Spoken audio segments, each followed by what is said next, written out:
So today we are seeing about reticular formation.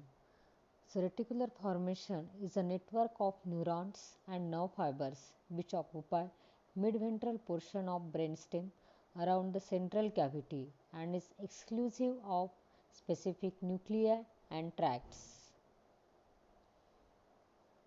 So in the reticular formation, it is composed of more than 50 nuclei which together constitutes the reticular nucleus and scattered throughout the central part of the brainstem. So it consists of medullary reticular formation, pons reticular formation and a midbrain reticular formation. It is absolutely essential for life and it consists of neuronal aggregates. These are all are the nuclei and the tracts means the afferent connection and the efferent connection. So the neurons they are clustered together forming a center of the brainstem nuclei and the integrating centers. So in this reticular formation it includes cardiovascular, respiratory centers, then the center for sneezing, center for coughing, center for hiccuping, also the swallowing center and the vomiting center. And also it has consist of the central for control of equilibrium and balance. It receives and integrates the information from all the regions in the central nervous system. And this neuron sends axons to most of the regions of the brainstem and the spinal cord. And these connections will influence the reticular formation. The pathways that conveys the information from the reticular formation are divided into the two systems, that is the ascending and the descending reticular system. So we will see first the neuronal aggregates. So these are the reticular nuclei. So reticular nuclei are of, you can describe this reticular nuclei, that is a nuclei of median column. So this lies next to the medial line and are called as nuclei of raphe or a raphe nuclei of midbrain. Then other nuclei, that is a nuclei of a median column. So that these are lies lateral to the nuclei of median column. These are made up of large cells and also called as a magnocellular nuclei. Then we have a nuclei of lateral column. So they are lies to nuclei of medial column. These are made up of small neurons and so called parvocellular nuclei.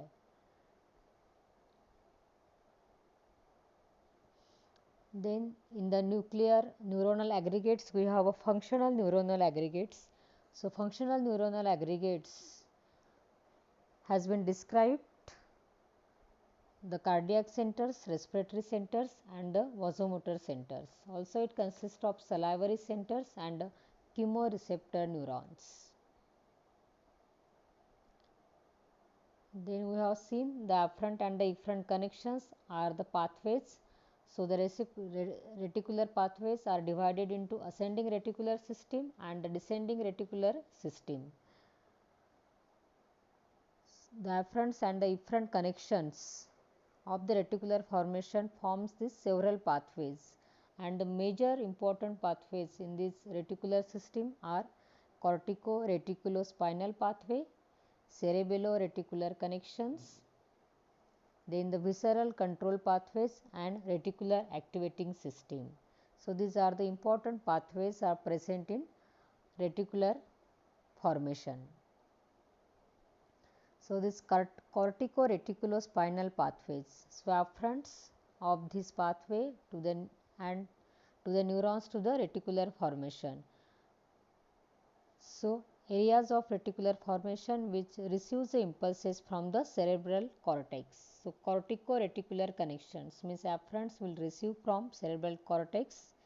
These are the bulbo-reticular inhibitory area that is located in the lower part of the medulla and the bulbo-reticular facilitatory area located in the pons. So these are the cortico-reticular connections means coming from the cerebral cortex to the reticular formation of the lower part of medulla and the pons.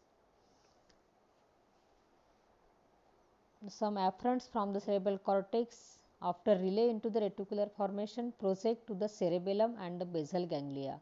So, the influence of cerebellum and the basal ganglia on the motor function is there. Then the visceral control pathways. So, certain centers in the reticular formation regulate the respiration, heart rate and the blood pressure. So, these effects are mediated through connections between the reticular formation and autonomic centers in the brainstem and the spinal cord. Then the reticular activating system.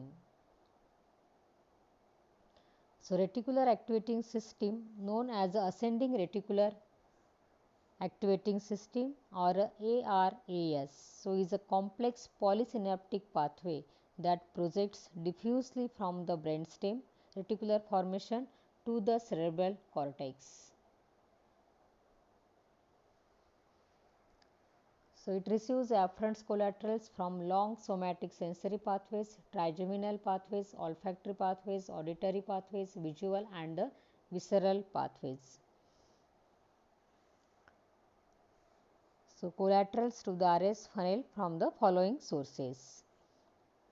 So, long ascending sensory pathways such as spinothalamic tracts are the important source of collaterals to reticular activating system. The fibers of the tracts conveying slow pain send the richest collateral connections to reticular activating system.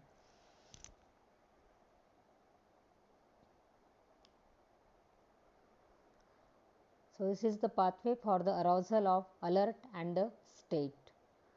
Thalamic connections of the reticular activating system relays in the midline and the intralaminar nuclei of thalamus. So, these are the afferent connections or collaterals which are coming to the reticular activating system. So, the efferents are going from the reticular activating system to mainly the thalamus. So, majority of the reticular activating system fibers end in the non-specific thalamic nuclei, that is intralaminar and midline nuclei, and from there they projected diffusely and non-specifically to the whole neocortex. The RAS fibers occupy the core portion of the brainstem, whereas the specific fibers occupy the lateral portion of the brainstem. So, stimulation of reticular activating system is stimulated by the impulses through the collateral described above. So, the RAS is the non-specific system which can be excited by any sensation, whereas classical sensory pathways are specific in that the fibers in them are activated by only one type of sensory stimulation.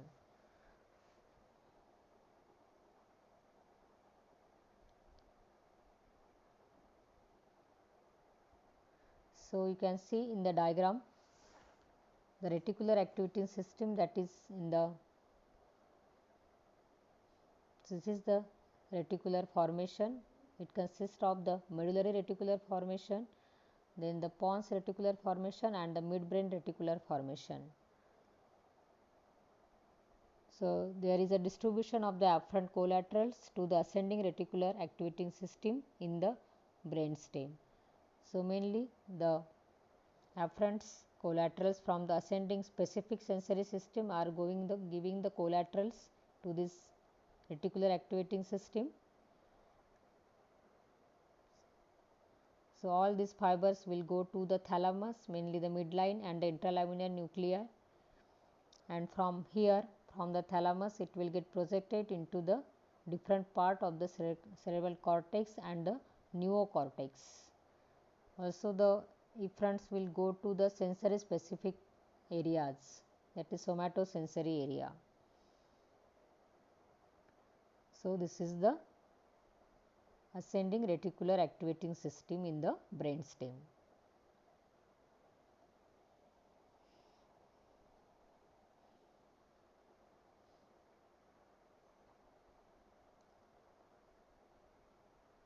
Now, what are the functions of reticular activating system?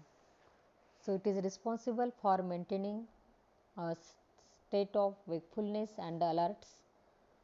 So, any deactivation of reticular activating system produces the sleep.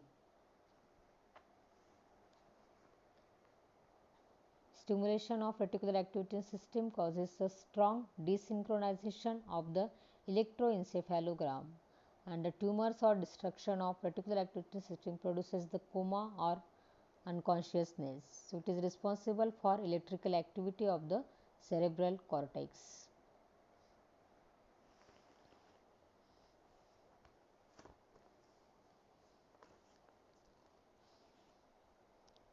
So, this ascending reticular system, that is reticular activating system, is a polysynaptic pathway. It consists of, it gives the collaterals from the ascending system and also from the trigeminal, olfactory and auditory, visual and visceral pathways, and these are the functions of the reticular activating system. So, reticular activating system sends a strong facilitatory drive to the central neurons, raising their background excitability and increasing their responsiveness to specific stimuli. Thus, the reticular activating system is stimulated, there is a wakefulness and alertness.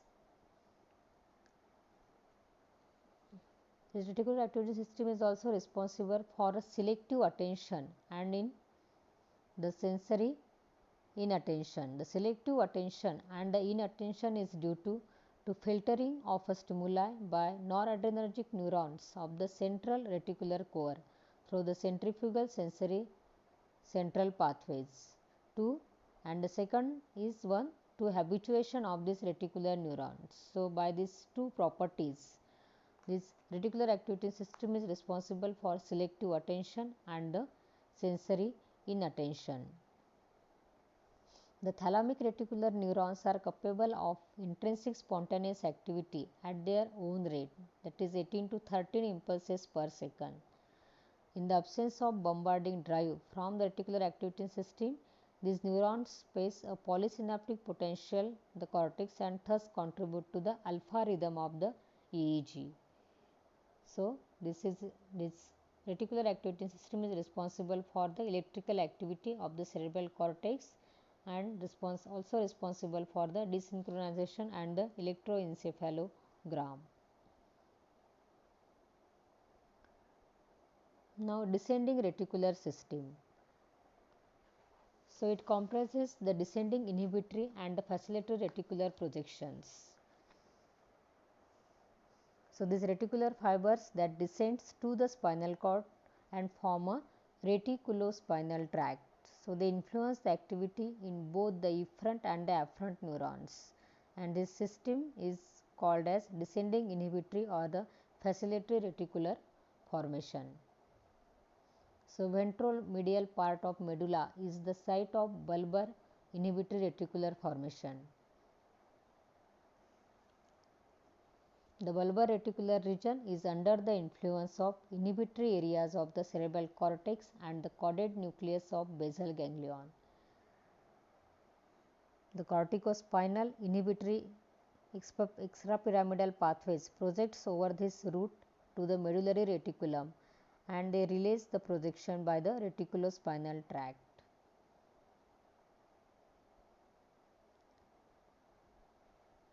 So, noradrenergic neurons from many areas of reticular formation project to the cerebellum. The anterior lobe and the paramedian lobule of the cerebellum via the fastigial nucleus to the medullary region, and they further inhibits the influence of this medullary reticular formation. So, this inhibitory reticular formation having the influence by cerebral cortex, caudate nucleus of basal ganglion, anterior lobe and the paramedian lobule of cerebellum.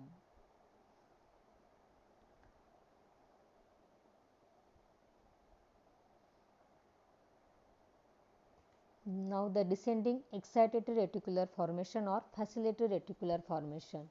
So, reticular formation also sends and relays the facilitatory extrapyramidal fibers to the spinal neurons, a large area of the brain stem.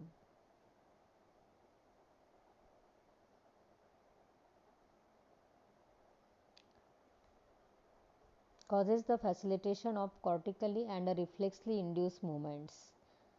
So, you can prove it by experiment. The electrical stimulation of the tegmentum of the midbrain and the pons or a hypothalamus and the subthalamus produces facilitatory movements.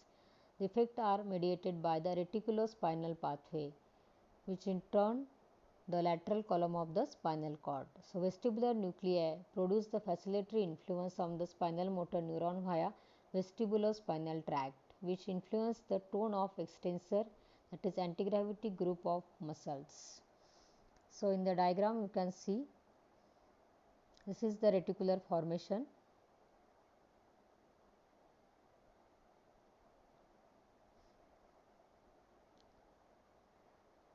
So, it is influenced by the motor cortex, which is having the inhibitory influence, and the caudate nucleus of the basal ganglia. They are giving the inhibitory influence to this reticular formation. Also, the anterior lobe and the paramedian lobules of the cerebellum having the negative influence on this reticular formation.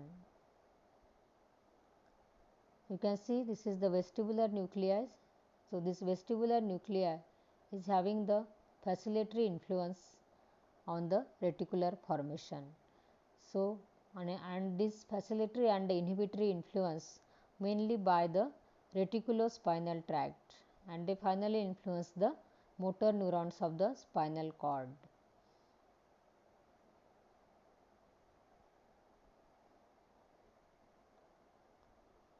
So, here there is a facilitatory reticular formation is there. Then there is a medullatory inhibitory reticular formation mainly inhibited by this fastigious nucleus and the cerebellum. So, there is a balance of this facilitation and the inhibition from this reticulospinal tract on the motor neuron, and from the vestibular nucleus you can see they forms the vestibulospinal tract, and mainly they influence the alpha motor neuron, and they are helpful for the tone in the muscles.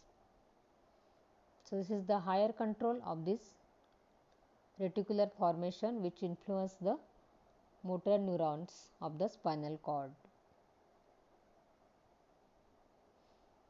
So, vestibular nuclei they are more active, and following the interruption of the extrapyramidal system of the corticospinal tract, the stimulation of the facilitatory reticular formation or the neurons increases the rate of discharge of the gamma motor neurons. So, mainly this facilitation and the inhibition they mainly act on the gamma motor neurons, whereas this vestibular spinal tract having the influence on the alpha motor neurons. So, the stimulation of the inhibitory reticular neurons reduces or abolish the gamma efferent activity. So, the balance activity of the inhibitory and the facilitatory reticular projections helps in the control of smooth and purposeful movements, and also control of the posture and the muscle tone. So, decerebrate rigidity is abolished by cutting the vestibulospinal tract in the ventral column of the spinal cord, because it mainly affects the alpha motor neuron.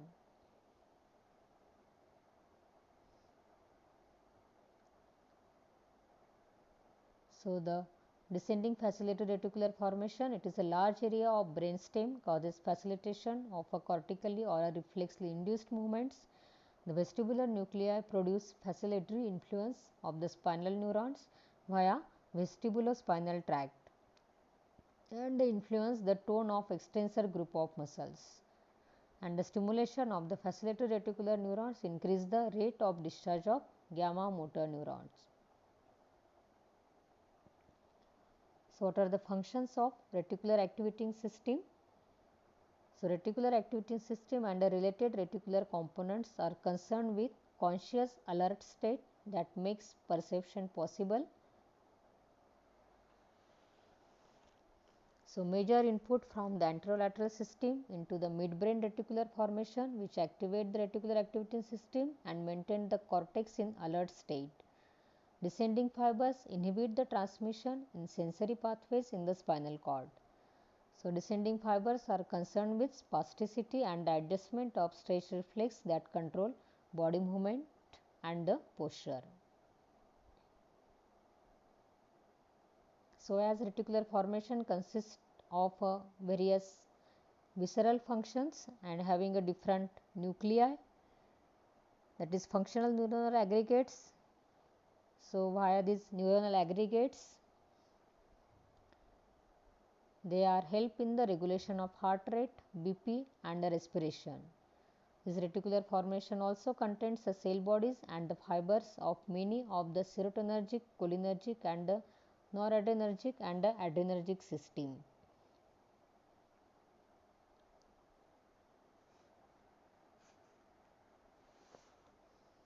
So, these large cholinergic neurons of the midbrain and the pontine reticular formation project to the cerebral cortex via relay in the thalamus.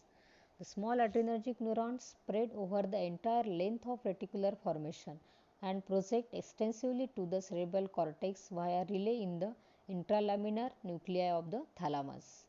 Then the noradrenergic neurons from several areas of reticular formation project to the cerebellum.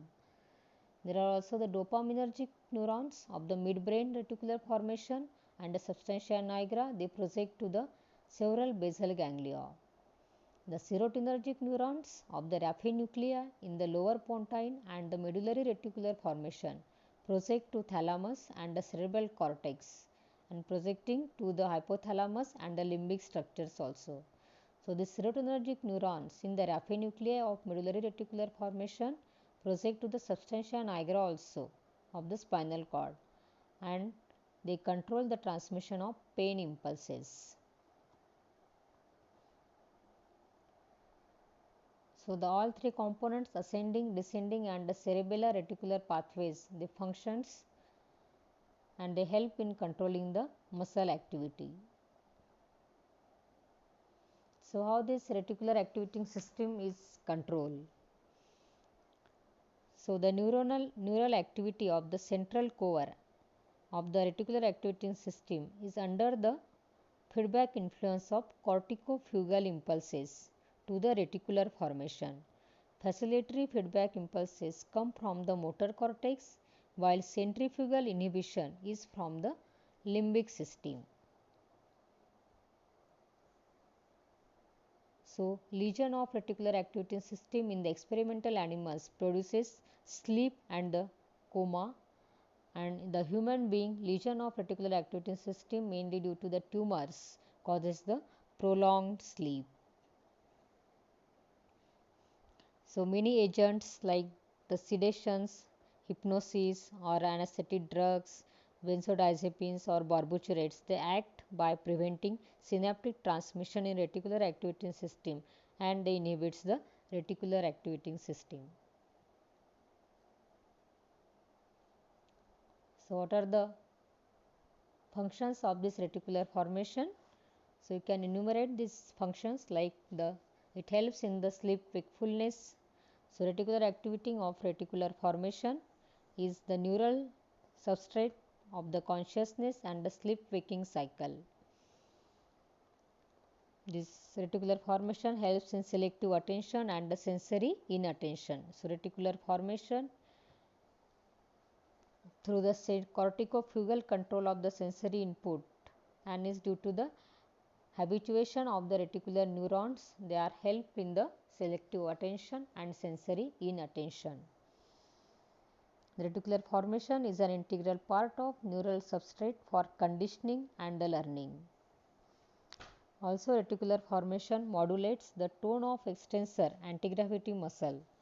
The pontine medial reticular tract has an excitatory and the medullary reticulospinal tract has an inhibitory influence on extensor muscle tone.